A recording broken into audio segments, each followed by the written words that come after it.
Greetings from the Scripps College campus. My name is Joya Salas and I am the Landscape Operations Manager here at the college. I've been here almost 3 years and I am very excited to show you around the campus and give you a botanical tour. Miss Scripps was enthusiastic about the concept of an Oxford-type campus and purchased land in the city of Claremont for this purpose. One of the original buildings, Balch Hall, gift of Alan and Janet Balch, was completed in 1929. Fun fact, Janet Balch was coined most brilliant woman in America. She joined the Board of Trustees in 1926 and was also a donor to Caltech and the Hollywood Bowl.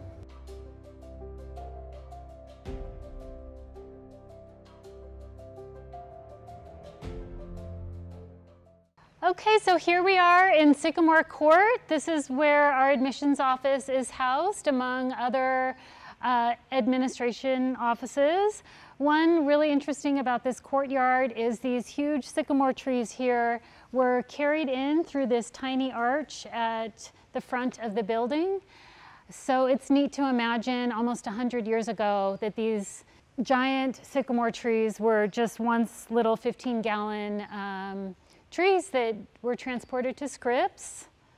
This is one of 41 courtyards on the Scripps College campus. We have a mix of public and private courtyards, and we will walk around campus and I will show you some of these courtyards. An interesting thing to note is that the courtyards were originally incorporated to provide passive cooling for the students. Before, when the school was built, there wasn't central air conditioning.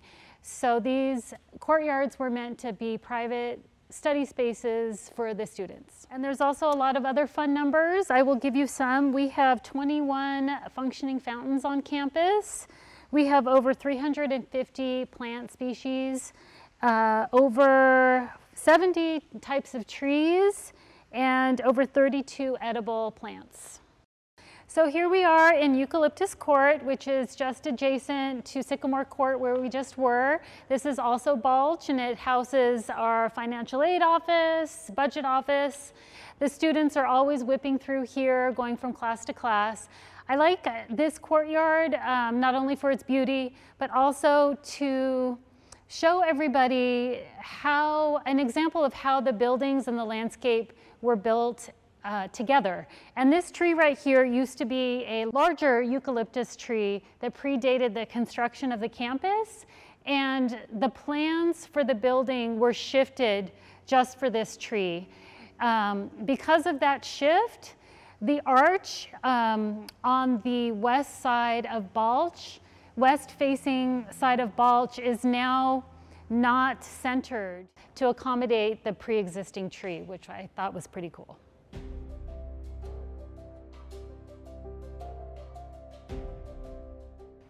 Here we are on Jaqua Quad. We have the library, we have our 4 original residential halls, we have the Balch building here on my left, and we have this gorgeous carob tree that was here before the construction of the Scripps campus.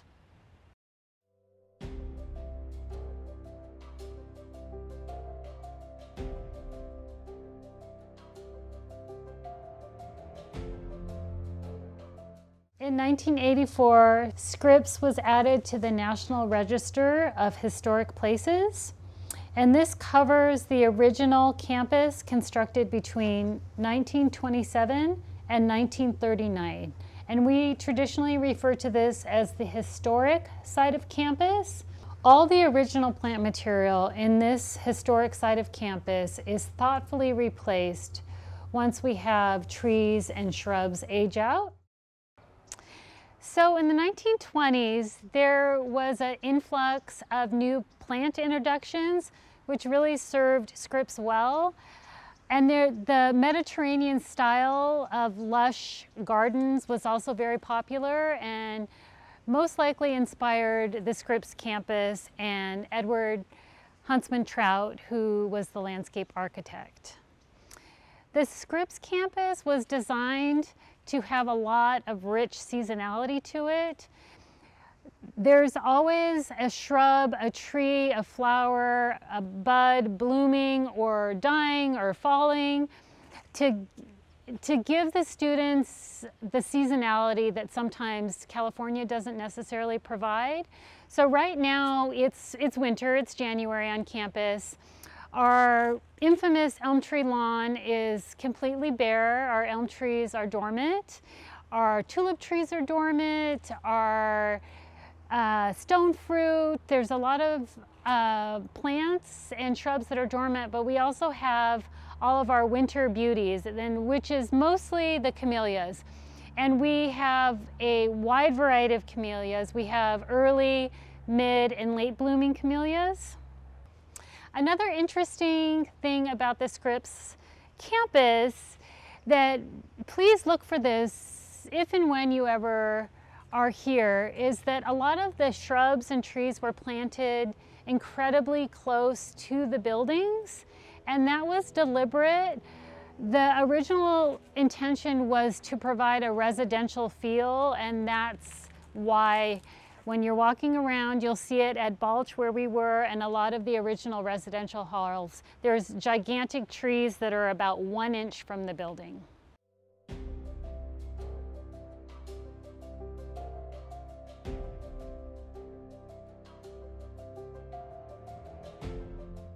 So here we are on sunny Jaquah Lawn.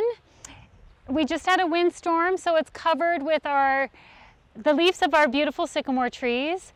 This lawn has an interesting story. In 1936, a campaign was started by 2 ambitious Scripps students, no surprise.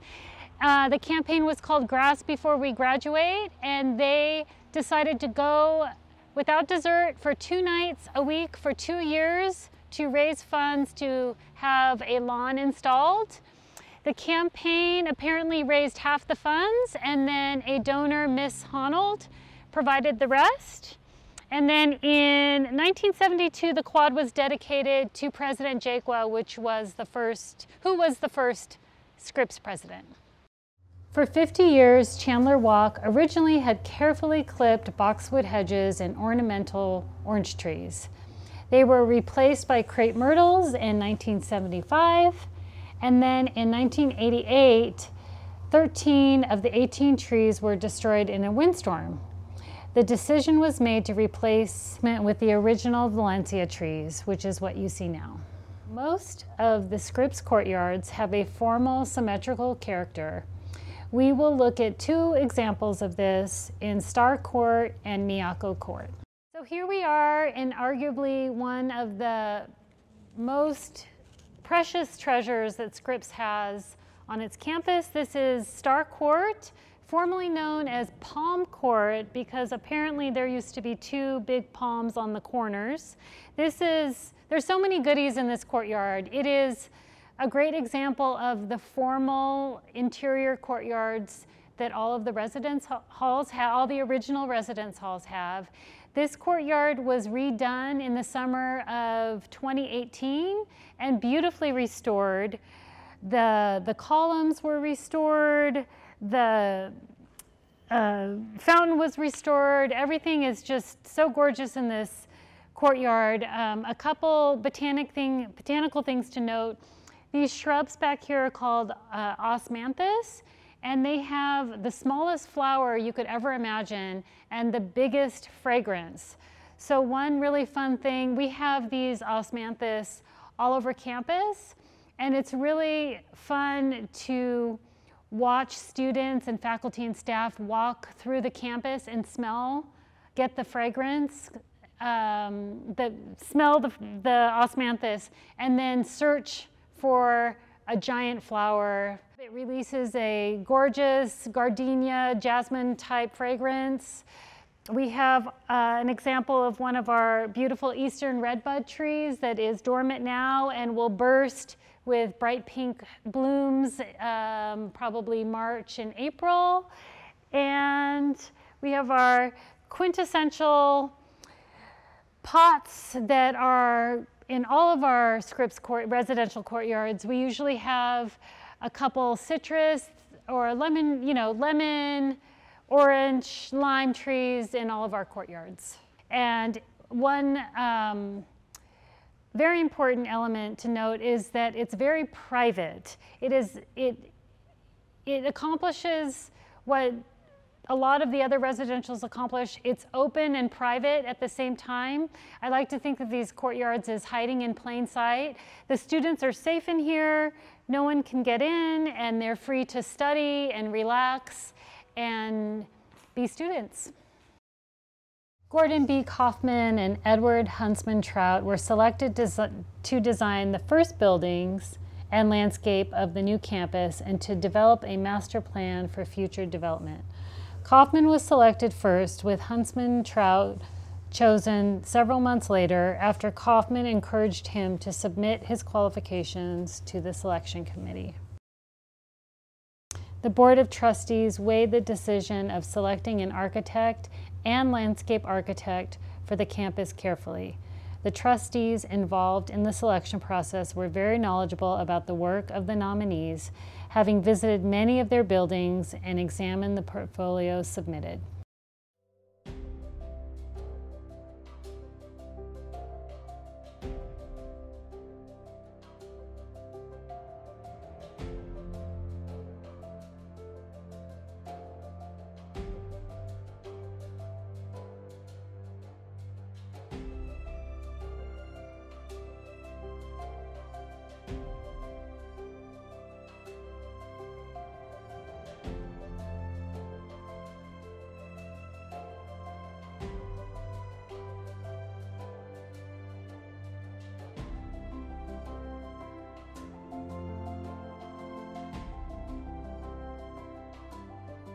The ratio between quad or open space, courtyards, both public and private, alleys, and garden areas was carefully thought out.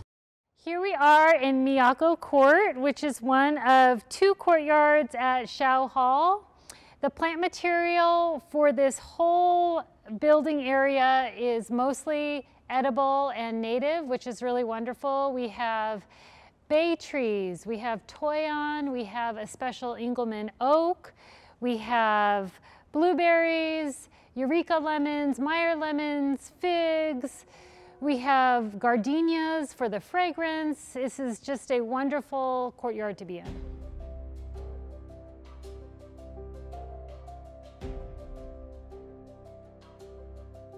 Margaret Fowler Garden is one of the most cherished places on the Scripps College campus. It's located southeast of Jaqua Quad. This garden is enclosed on 4 sides. This garden is organized in 2 parts, a formal courtyard and a smaller area with a gray flagstone patio and a tiled wall fountain to the east. A wisteria-covered pergola shelters the south walkway. Gordon Kaufman and Edward Huntsman Trout designed the garden together.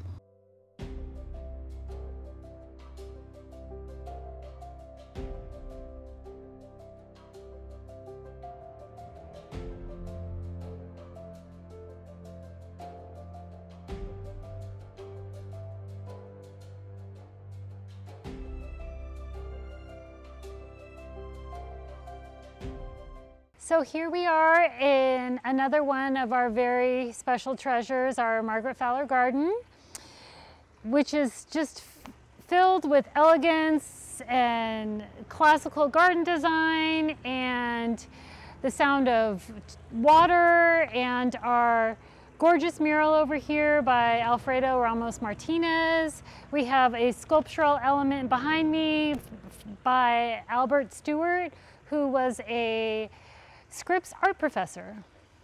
We have all of our lovely wisteria that, starting in about March or April, will just drape down all over the pillars. An interesting fact about this garden, Miss Margaret Fowler donated 2 of her own olive trees from her backyard for this garden, the cross beams on the trellis behind us. Here we are on the east side of the Margaret Fowler Garden. Behind me is a beautiful fountain.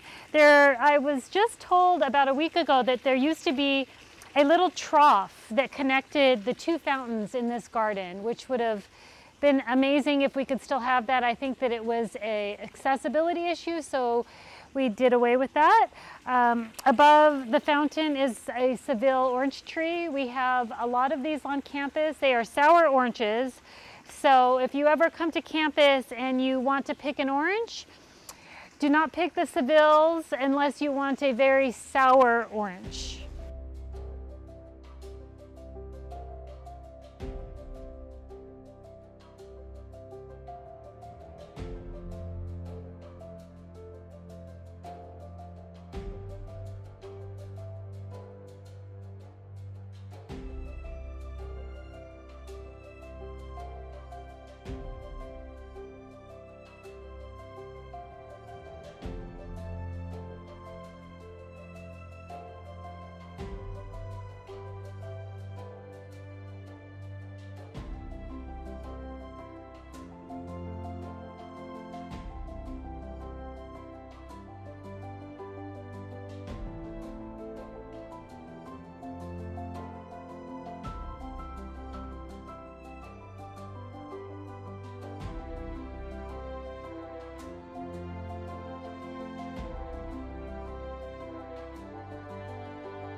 It wouldn't be a Scripps Botanical Tour if we did not stop by our lovely olive walk, which this is referred to. It's all of our mission olive trees that are lining Humanities on the north side of the building. These trees produced almost a ton of olives last season, which we pressed into award-winning olive oil.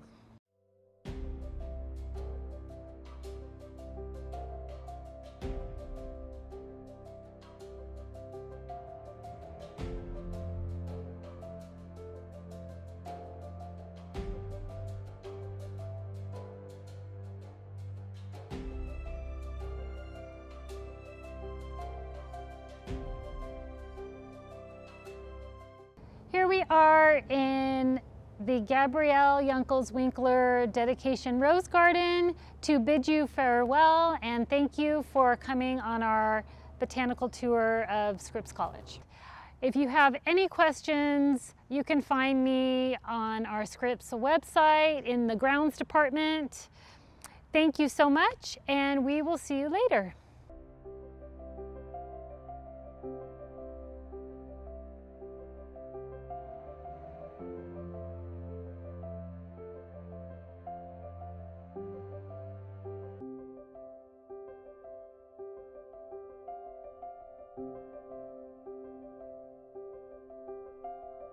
Thank you.